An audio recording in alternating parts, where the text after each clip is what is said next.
When we read the Ten Commandments, so many of them have to do with the way that we treat others, perhaps even doing unto others as we would have them do unto us.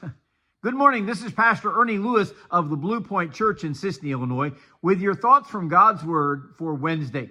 The Israelites were coming into a new land. There's a large number of people gathered here that God wanted them to learn how to treat one another as brothers and sisters. So he gives this commandment in Exodus chapter 20 and verse 15, "You shall not steal."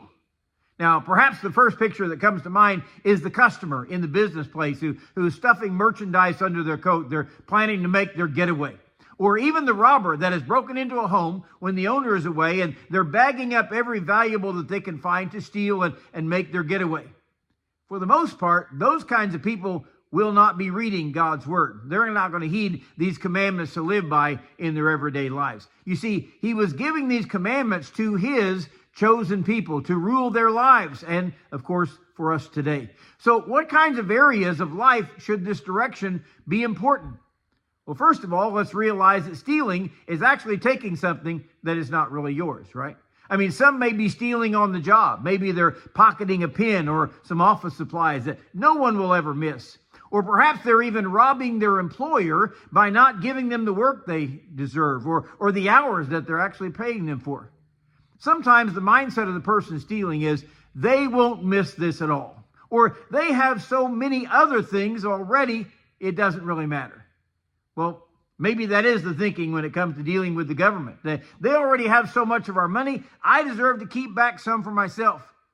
But you realize cheating in even the smallest way when we figure our taxes is actually stealing. Or the worst kind of mindset is I deserve more things. And perhaps I feel like God is not giving me the things that I deserve to have.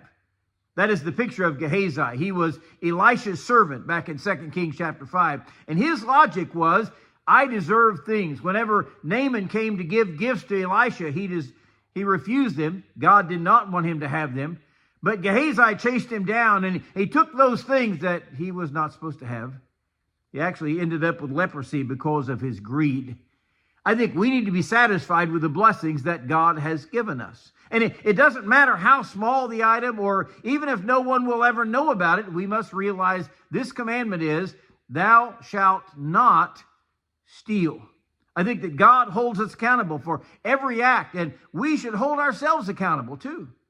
So the next time that opportunity arises for us to take that which is not really ours, remember that this is a commandment of God for each of us to follow.